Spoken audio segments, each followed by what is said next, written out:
Many years ago, I came across a few lines in a book that I connected with. They were, "It's easy to judge, but you never know another person's heart, what gives them strength and what breaks them down." I have learned to listen more and speak less. The result has been eye-opening conversations and inspirational moments that I have shared with you right here.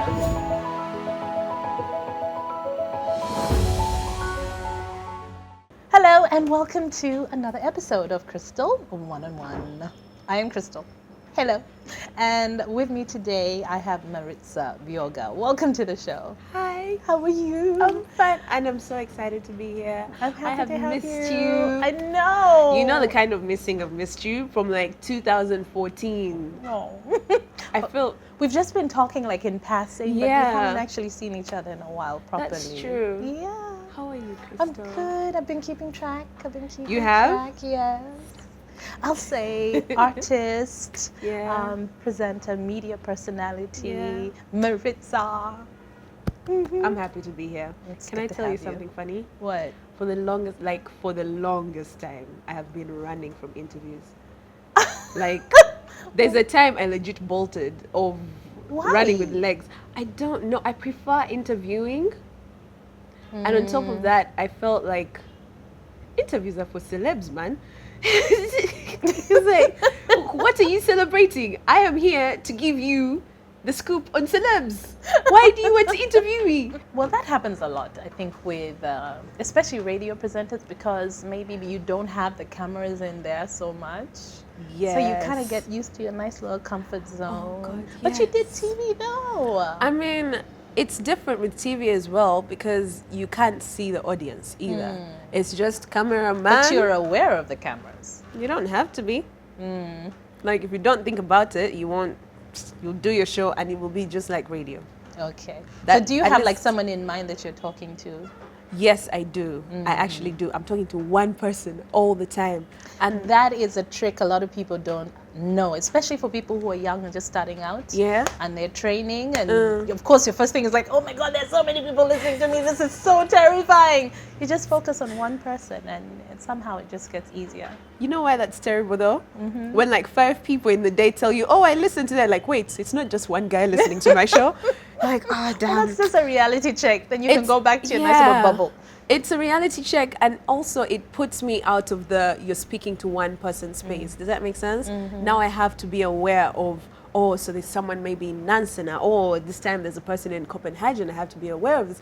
You know, things like that. So I'm just like, what's wrong with that one guy from like Chisasi that I've been told, you know? Well, then you just invite them home and have a conversation. Yeah, That's that what works you too. can do. That works So too. Maritza, tell us, where were you born? I was born at Nsambia Hospital. Interesting, I know So that. you're Ugandan through and through? Yes, and I'm always intrigued when people ask, so where did you, which university outside countries did you go to school? Well, some I people mean- even think you're not Ugandan, right? Some people think I'm Kenyan, actually. Most people think I'm Kenyan until... What's that about? Like, what's that vibe? It's almost like the people who are slightly different. They're Yeah. like, you're not one of us. You're not one of us. I think because I don't even want to diss Ugandans or anything, but we're very comfortable. Like we're a comfortable culture. We are a very comfortable culture. But as soon as you get aware of how comfortable your culture is, then you try to step out and then you try to be more exposed or whatever. But also, I think maybe I can attribute that to the high school I went to. Okay. Yeah, I went to a multicultural high school. So I was exposed to different cultures, different people. Like when I say different cultures, I mean like from behavior to how people think. Like, it was almost culture shock I in know. Kampala. But it's a Meanwhile, very good thing, though. It's a good It thing is. because when you get out in the world, you're going to meet people who are completely different, depending on where you work, where you travel to. Yep. And that culture shock is much better as a teenager then as than an as adult, a very old, and you're like, what do these people do? I know. And so, yeah, that was my environment. So people, I'm a Ugandan through and through. You were born in? I was born here in Kampala, Zambia? in Zambia Hospital. My mom is from Ntungamo, like the small Ntungamo inside Bushenyi. Yeah. My dad is part Munyankole, actually part Muhororo. Oh, okay. from Rukunji, Uh-huh. and also Pat Itesot.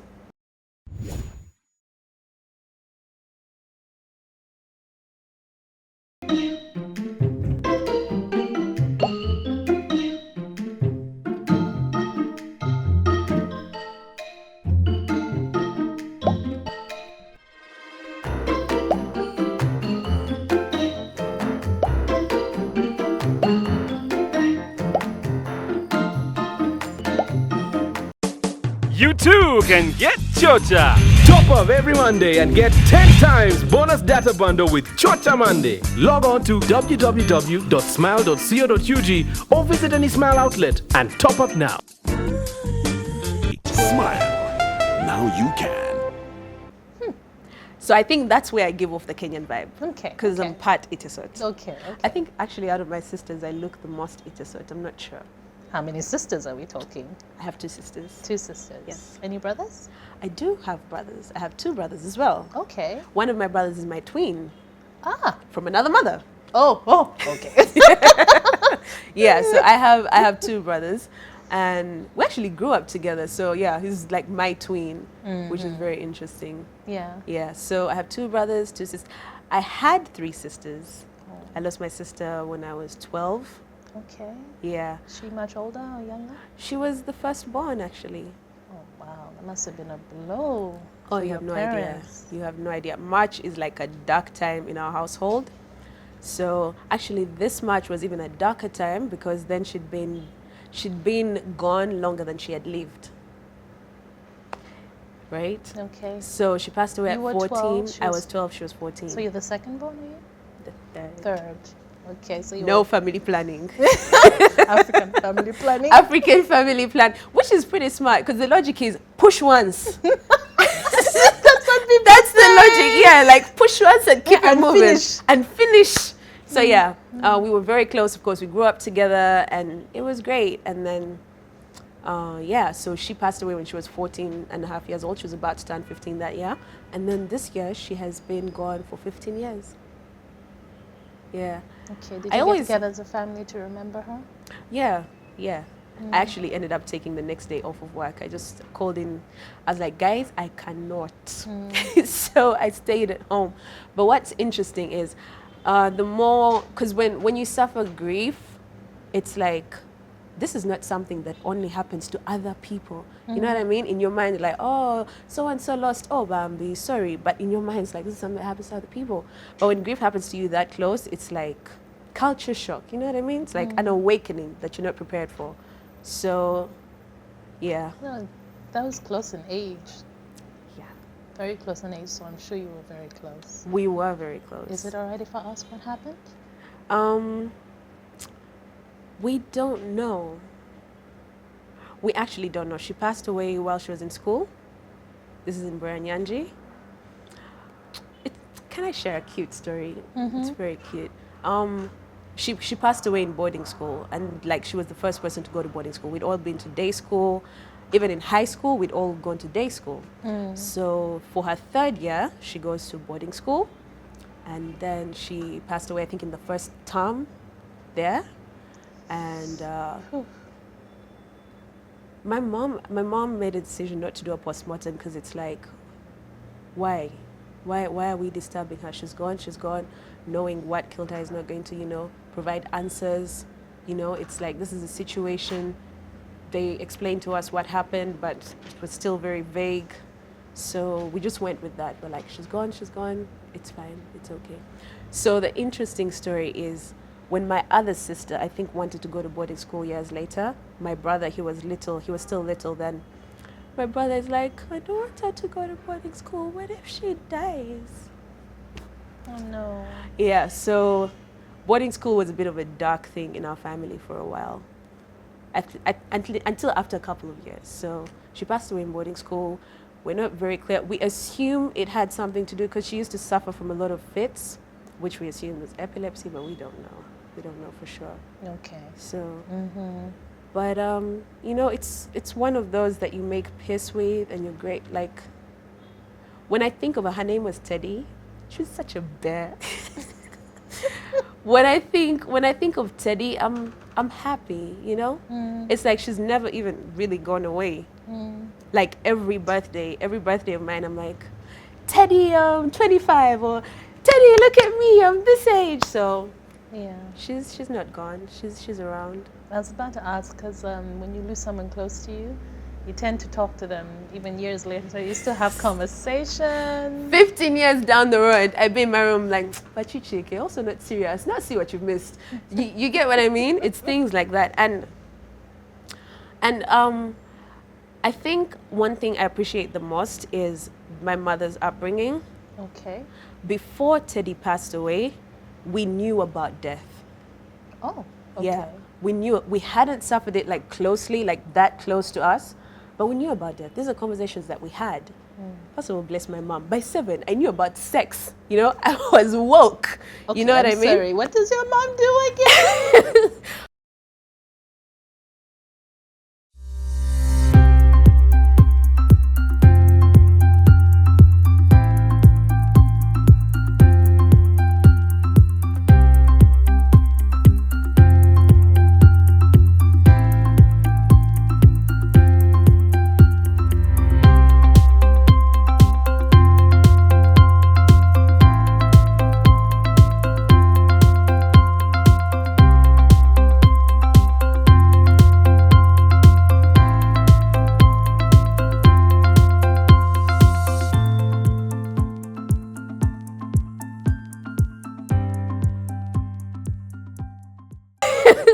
Okay, my mom, actually, I think this is actually mostly because she's a literature major. My mom has a master's in literature.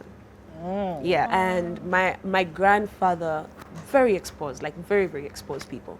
So she raised us, you know, like strict African way, Yes. but we were You're allowed to woke. read and talk. Oh, we and read so ask much. That and was a ask questions. must. By 7, like when you say by 7, you knew about sex. What do you mean? At 7, I think the problem is my sister asked. So my mom was like, yeah, you want answers, eh? Come, please. Have a seat. Okay, what kind of answers?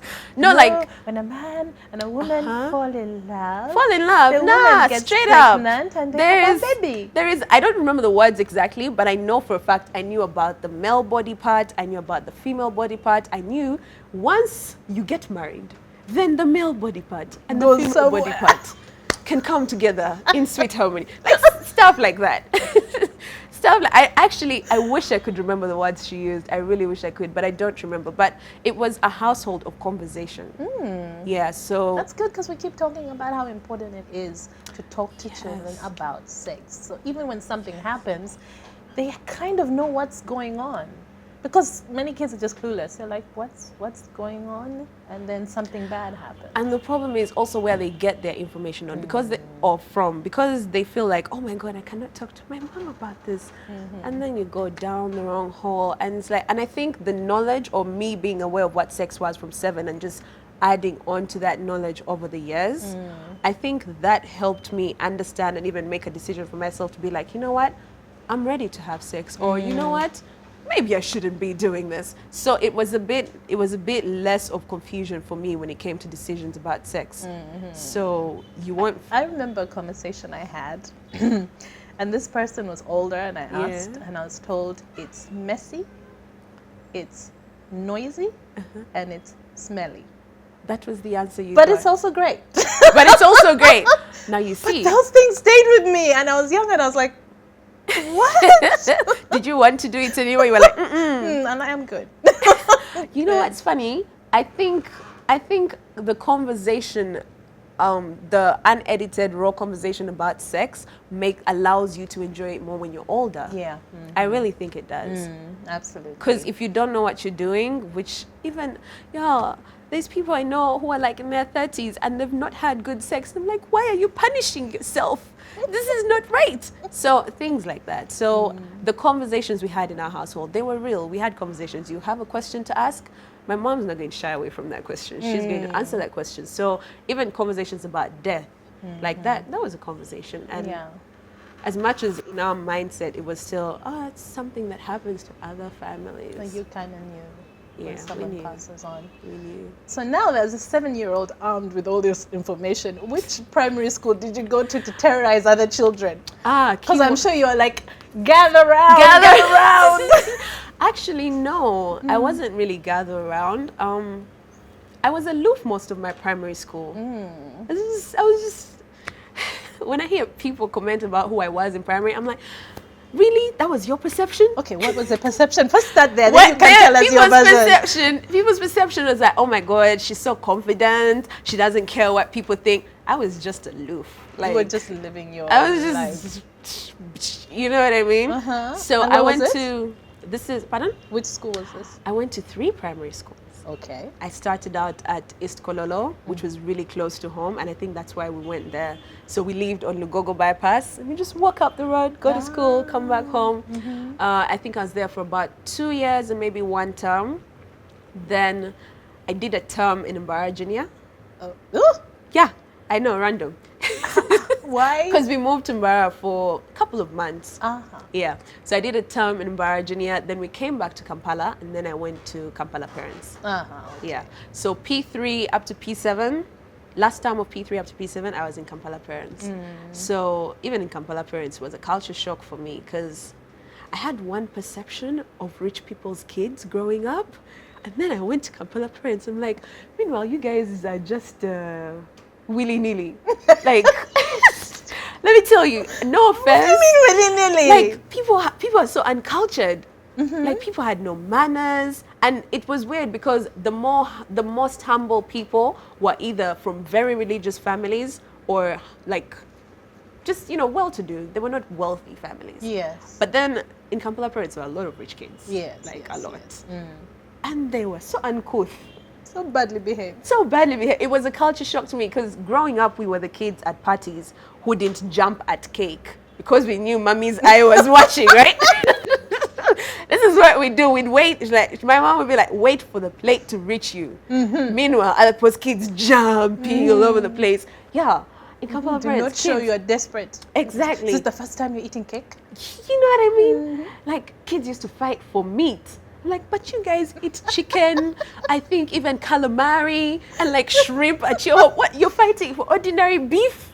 So like moments like that. So that was the culture shock for me. And it's not like we grew up in like, oh, so humble home. We grew up in a humble home, but we were exposed. You know what I mean? We were exposed to certain things. We were aware of certain things. But like, it's like, you rich people's children, eh? What's going on? Like, not all of them were like that, but that was like the general thing. And I was amused by that. It was a culture shock for me. Okay. You keep mentioning your mom. What about your dad? My dad is around. He's alive. I barely talk to him these days.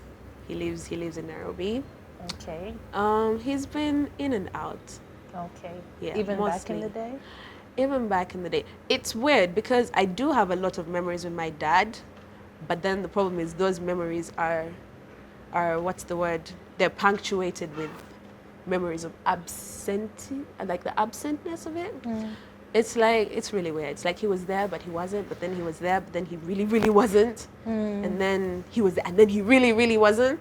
It was just... When you say he really wasn't, as in no support, no contact, nothing. Yeah. So it was weird. And it's so funny because to this day, I still, for someone who has maybe seen the things that I've seen or even the experiences that I've had, I believe in men so much. Let me explain.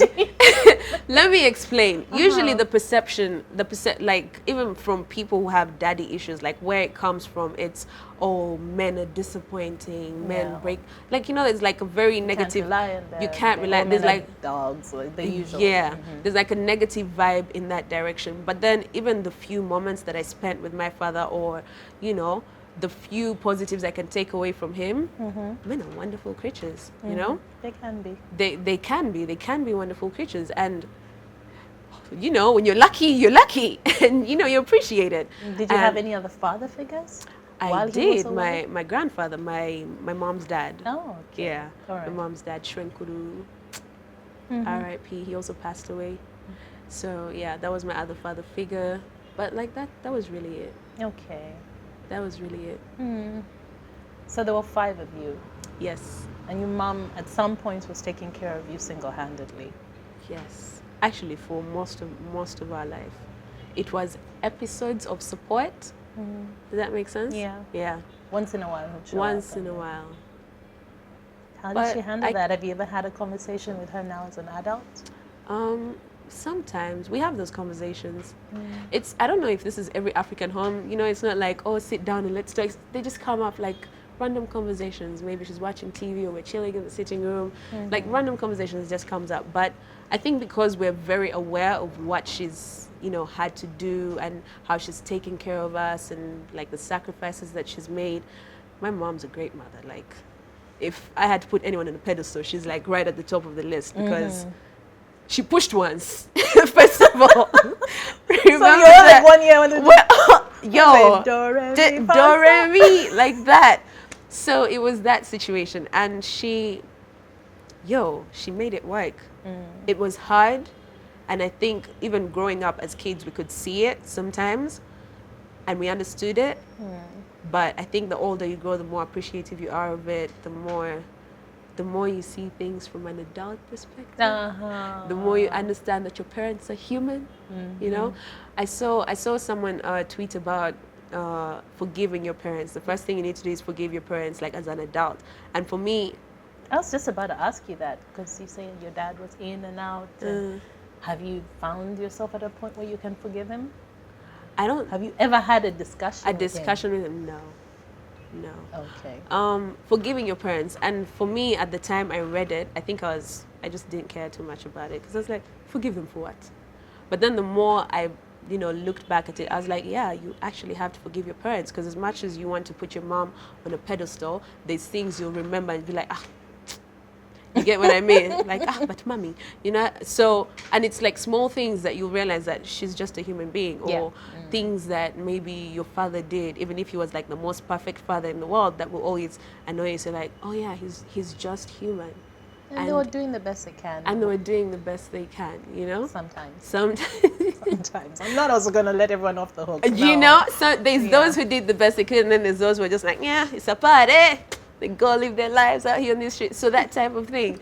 So when I saw that tweet, I understood it fully. And even seeing a lot of my friends have children and learn how to be parents along the way, you know, nobody knows what they're doing. You're just winging it. Everyone's just winging it. So that helps you appreciate. I mean, you can read all the books.